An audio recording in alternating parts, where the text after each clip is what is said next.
దేవుని నామానికి మహిమ కలుగును గాక. ప్రభునందు ప్రియులైన దైవజనులకు, పెద్దలకు, స్త్రీల సహవాసం వారికి, సంఘమంతటికి నా వందనాలండి. ఇది నా స్త్రీల క్రిస్మస్ ఆరాధనకు ప్రత్యేకంగా ఆహ్వానించబడిన అతిథులకు ఇచ్చేసిన మీ అందరికీ ప్రభు పేరిట నా శుభాలు, వందనాలు తెలియజేస్తున్నానండి.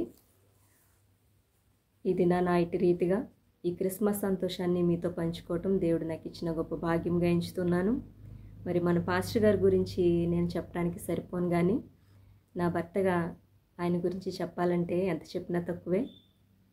ఏ పరిస్థితిలోనైనా ఏం తక్కువైనా ఘనంగా జరగాలంటారు, అది మనకందరికీ తెలిసిందే. మరి ఈ కార్యక్రమం ఈ విధంగా నడిపించబడటానికి మరి మీకు ఎంత టైం ఇచ్చారో నాకైతే తెలియదు, కానీ మీకు ఇచ్చిన దాంట్లో ఒక పావు వంతు టైం ఇచ్చారని నేను అనుకుంటున్నాను. మరి ఏది ఏమైనప్పటికీ మన ప్రభువు ఘనపరచబడే విషయంలో తక్కువ చేయకూడదు కనుక నాకు కలిగిన కొన్ని తలంపులను మీతో పంచుకోవాలనుకుంటున్నాను. దేవుడు సృష్టించిన సమస్తములో ఎక్కువ ప్రాధాన్యతనిచ్చింది కుటుంబానికి. మరి కుటుంబము ద్వారా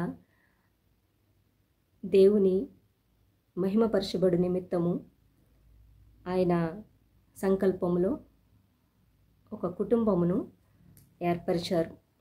దేవుడు ఏ విధంగా అయితే ముందుగానే అన్నీ సమకూర్చి ఏ లోటు లేకుండా ఏ కష్టమో తెలియకుండా మరి మొదటి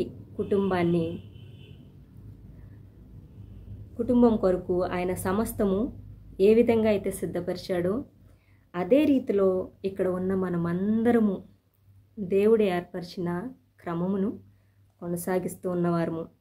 మరి మన బిడ్డలకు, మన వారికి ఎలాంటి లోటు ఉండకూడదని, వారు క్షేమంగాను, సౌఖ్యంగాను, సంతోషంగాను, సమృద్ధితోనూ నింపబడాలని మరి మన ప్రాంతాలని విడిచి, దేశాలని విడిచి ఆయా దేశాల్లో ఉంటూ మరి ఎంత కష్టమైన నష్టమైన భరిస్తూ, ఒక్కోసారి ఒంట్లో ఓపిక లేకపోయినా క్షణం తీరిక లేకుండా ఎన్నో పాటలు పడుతున్నారు. మరి కుటుంబ క్షేమం కొరకు మీరు పడే ప్రయాస వ్యర్థం కాదు. ఒకానొక దినాన దాని ఫలము మనమందరము పొందగలము. ఇది మనతోనే కాదు, కానీ మన తరువాత తరము వారు కూడా దాని ఫలాన్ని పొందగలరు అని ఖచ్చితంగా చెప్తున్నాను. మరి మనవారి సంతోషం కొరకు మన కష్టం ఈ రీతిగా ఉంటే, మానవాళి రక్షణ కొరకు, దాస్యపు బ్రతుకుల విడుదల విమోచన కొరకు, లోకమంతా సంతోషంతోనూ సమాధానంతోనూ నింపబట్టకు దేవుని ఏర్పాటులో నియమింపబడిన తల్లిదండ్రులు ఎవరు అనంటే యోసేపు, మరియ. వీరు యవన ప్రాయంలో దేవుని దృష్టిలో నీతిమంతులుగా ఎంచబడిన వారు, కృప పొందిన వారు, దేవుని చిత్తమును తెలుసుకున్న వారు. అంత మాత్రమే కాదు, దానిని నమ్మి దేవుని చిత్తమును జరిగించడానికి తమను తాము సిద్ధపరచుకున్నవారు. మరి ఆ క్రమంలో వారు ఎదుర్కోబోయే పరిస్థితుల గురించి కానీ, పరిణామాల గురించి కానీ అంతగా లెక్క చేసిన వారు కాదు. శరీరధారిగా మరియ గర్భాన ఉద్భవించిన క్రీస్తును పొత్తిగుడ్డలతో చుట్టబడిన ఆ బిడ్డ క్షేమం కొరకు వారు ఆయా దేశాలకు ప్రయాణమై వెళ్ళారు. దేవుని చిత్తము కొరకైన ప్రయాసపడిన వారు యోసేపు, మరియ. మరి శిశువైన యేసును కొన్ని రోజుల తర్వాత దేవునికి ప్రతిష్ఠించుటకు దేవాలయానికి తీసుకెళ్ళినప్పుడు అక్కడ సుమయోను అనే వ్యక్తి ఆ శిశువును ఎత్తుకొని తల్లిదండ్రులను దీవించి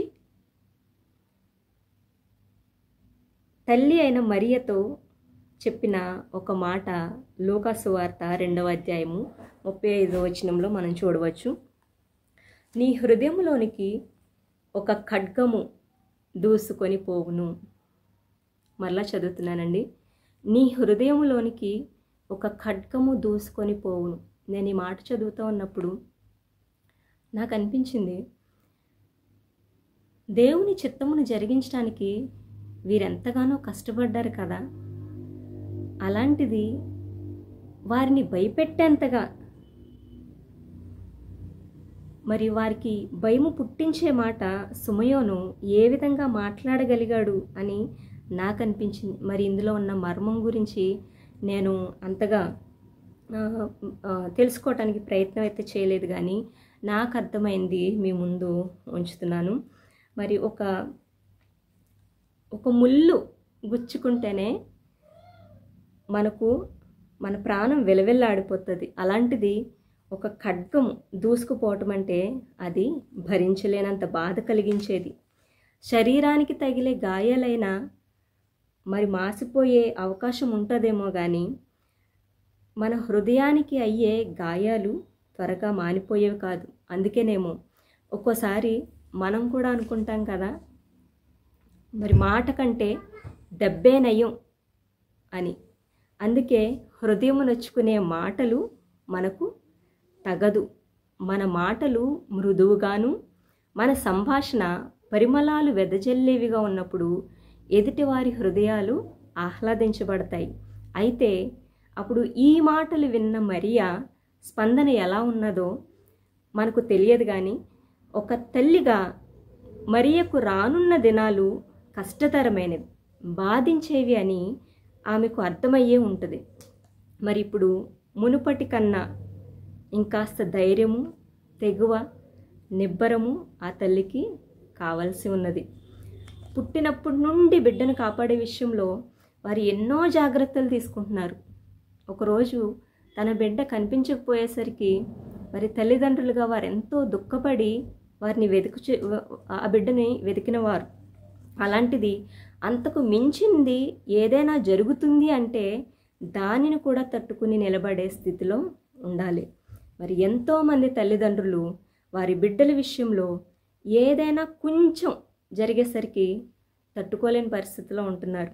ఎస్పెషల్లీ బిడ్డలకు దూరంగా ఉంటున్నవారు.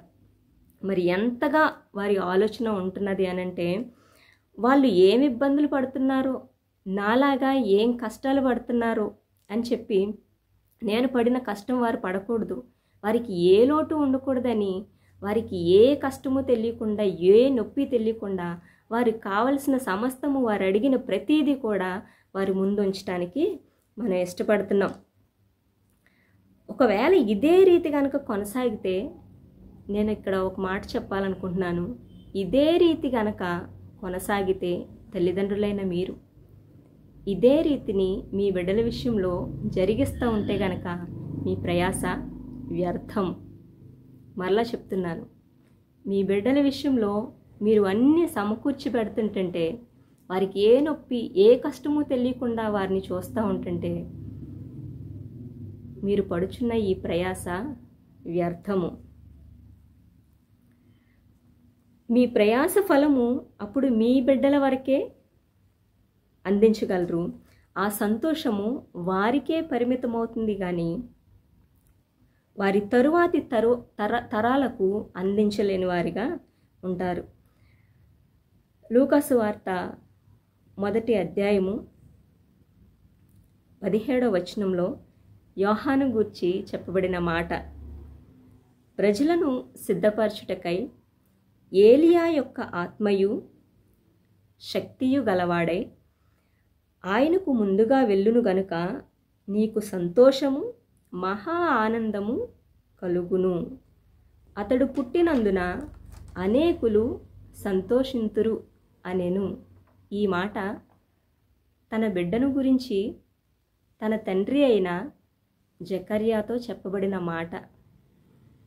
బిడ్డ అయిన యోహాను గురించి తన తండ్రితో దూత ద్వారా పలుకబడిన మాట ఏమనంటే, నీకు సంతోషము కలుగును, మహా ఆనందము కలుగును, అతడు పుట్టినందున అనేకులు సంతోషింతురు అనెను. మరి మన బిడ్డలను బట్టి తల్లిదండ్రులుగా మనమే సంతోషించటం కాదు, కానీ మన బిడ్డలను బట్టి ఇతరులు కూడా అనేకులు సంతోషించే విధంగా ఉండాలి. మరి మరియ ద్వారా ఉద్భవించిన దేవుని కుమారుడైన యేసుక్రీస్తు మానవాళి పాప పరిహారార్థమై తనను తాను సిలువకు అప్పగించుకొనినవాడు. అనేక శ్రమలు, నిందలు, అవమానాలు, దెబ్బలు, ఇవన్నీ జరిగినవి కనుకనే లోకానికి సంతోషకరమైన వార్తగాను సమాధానకరమైన వానిగా ఆయనను మనమందరం పూజిస్తున్నాము, కొనియాడుతూ ఉన్నాం. ఆయనను బట్టి సంతోషిస్తూ ఉన్నాం. అలాగే మన బిడ్డలు మరి క్రీస్తు ఏ విధంగా అయితే సిలువలో ఆయన ప్రాణాన్ని అర్పించారో అటువంటి త్యాగాలైతే చేయనవసరం లేదు. కానీ రాబో దినాలలో వారు చేయవలసిన కొన్ని త్యాగాలు ఉంటున్నాయి. ఎన్నో అవమానాలు, నిందలు, దెబ్బలు వారు ఎదుర్కొనే పరిస్థితులు కలిగి ఉంటారు. మరి వారిని బట్టి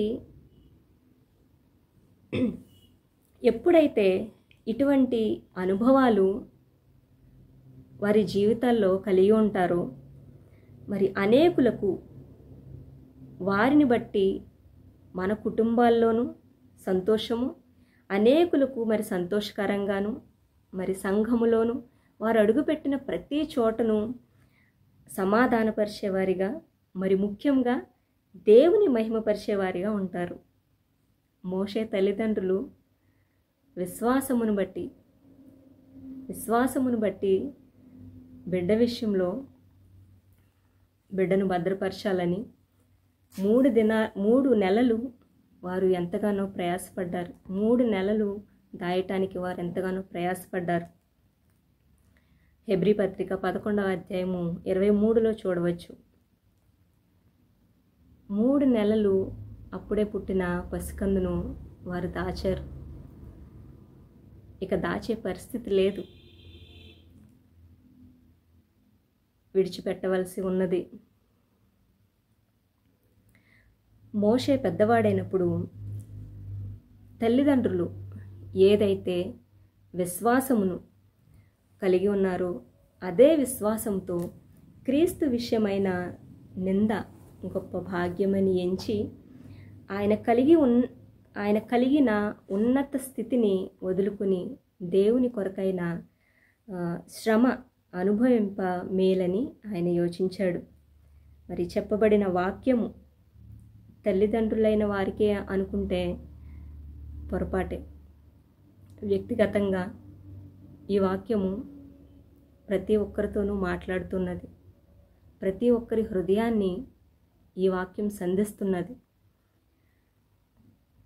నీ హృదయంలోనికి ఒక ఖడ్గము దూసుకొని పోవును. మరి ఆనాడు మరియను ముందుగానే సిద్ధపరిచిన మాట ఈ మాట ఈ రోజున మన ముందు ఉంచబడింది. నీ హృదయంలోనికి ఒక ఖడ్గము దూసుకొని పోవును. మరి ఒక తల్లిగా, తండ్రిగా, ఒక బిడ్డగా, ఒక విశ్వాసిగా ఆయా పరిస్థితులు, భయంకరమైన శ్రమలు ఆ అనుభవంలోనికి నడిపించబడుతున్నప్పుడు నీ సిద్ధపాటు ఎలా ఉంటున్నది? అంతము వరకు సహించినవాడు ధన్యుడు, లోకములో ఎన్నో శ్రమలు కలుగును అని ప్రభువైన యేసుక్రీస్తు స్వయంగా పలుకుతున్న మాటలు.